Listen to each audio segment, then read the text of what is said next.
Hi everyone, welcome to the Coding Channel. Today is the 23rd episode of our Java programming tutorial series. And in this episode, we are going to talk about jagged arrays in Java.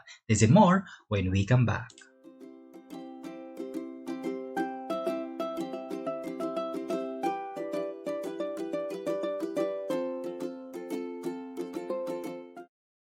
We have learned from our previous episode that we can use a two-dimensional array or a rectangular array if we intend to store data in a table format, wherein the number of columns for each row must be the same. But if we intend to use it to store data in which the number of items it can hold for each row varies, then we will be wasting quite a bit of allocated space for those unused columns. So what are we going to do now? For this scenario, instead of using a two-dimensional array, Java offers another type of a data structure called the jagged array, or some call it as ragged array. Now, a jagged array or ragged array is a multi-dimensional array of arrays with different number of columns. And these are useful for improving the performance of the system. So in other words, a jagged array is a collection of arrays. Now let's take a look at this example. For example, we have a declaration of sales here, and then with a fixed number of rows, but the number of columns is still unknown. Okay, because each row now has a different column size. Okay, so for us to create the first row, for example, so let's just have to specify sales here, and then for the row 1 we have the index 0, okay, and then is equal to new, and then int, for example, and then we have sales, the two columns. Okay, and you just have to copy this one. Okay, for the second row, so that is sales index 1, and then let's say we want to have 3 columns for the second row, and then for the third row, that is index 2, we want to have 5 columns. So that's how we can instantiate an object for that rows.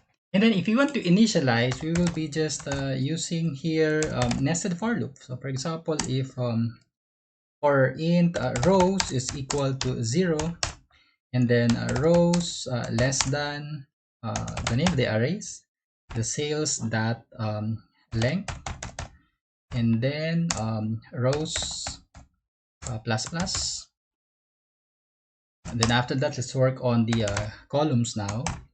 Okay, but take note, this time we have a different number of columns in each row. So take note of the changes that I'm going to put here in the condition. Let's say calls, if calls is less than sales, and then we specify the index. Let's use the rows. Okay, it depends on the number of rows that we've declared here, and then that length. Okay, so that's it, that length, and then we have now calls, and then plus plus, for example, and then let's try to initialize, assign values to it. Okay, by specifying the array name, index rows, and then another for the columns, and then for example just want to add the values of rows and a column variable here, and then just have to, that's it. And then if we want to access using for loop, so it's almost the same here using the nested for loop. The only thing that we need to modify here is the output statement. For example, this one is the sales. Okay, and then plus, for example, just have to put this tab here. Okay, that's it. And another new line. For example, we have println. Okay, so that's it. Let's try to run.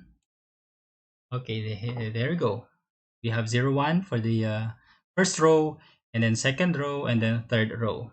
Notice the different number of columns here for our jagged array. Okay, and then let's try to convert this. How can we use the for each loop for this one? Yes, and let's try. Okay, let's try to convert. If you remember how to convert, we also use the nested for loop for each for the for each loop. Okay, and then this time, for example, we have a string. String what? Let's try Khalid. No. I'll just have to use not string. Why string? I just have to use int here. Okay, so int rows, for example. Then rows in sales. Okay, rows array in sales, and then we have to define another for loop. This time for int calls in rows. Okay, for each. And then what are we going to do? Okay, almost the same system that out that print ln, for example, or print, and then just print the calls, since the calls holds now the values of our jagged array. And then we just have to put let's say, for example, a tab there, and also the new line. Let's try to run. Okay, as expected, we have the same result. So just take note of the syntax that we use on how we convert the nested for loop to a nested for each structure. Both can be used to display the values of two-dimensional jagged array using for each. Okay. Now another way of declaring a jagged array is by using the initializer list. As you can see here, we have, let's say, for example, we have in a university, there are courses, and the courses can be offered by different colleges. Let's say for the applied mathematics, that's under the College of Mathematics, and the human biology, environmental science is under College of Sciences, and then computer science, information technology, information systems is under, for example, of College of Computer Studies, and the civil, electrical, mechanical, and computer under the College of Engineering. Okay, so we can use the jagged array here, since we have a different number of columns here. Okay, so since we already have, so now the size of the column depends now on the number of items that we have listed here. So the only way that we can do now is just to display the output, for example. So let's try the version of for each. So we have a string array there. So we have a string, for example, colleges. Okay, we have courses, and then so that's another step.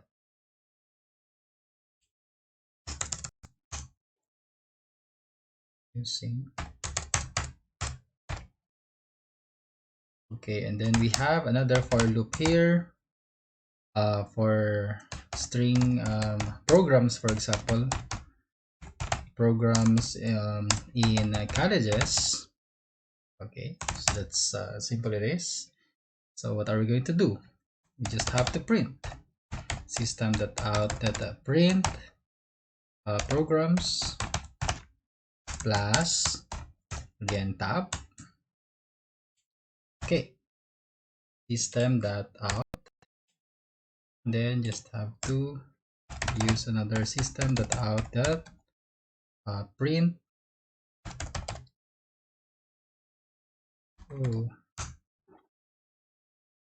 or print ln. That's a new line. Okay, so let's try to run using for each. Okay, that's it. We have now display the output of our jagged array. Okay, so It's very easy now to convert this from forEach to for loop. Okay, just for you to just to review. So if you want to display using for loop again, we have, let's say we have for rows equals 0, and then rows is less than what? What's the name of the array? We have courses, so we have to put courses dot length. Okay, and then we have rows plus plus. And then next we have a for int calls, for example, we have 0 and then calls less than courses index rows dot length,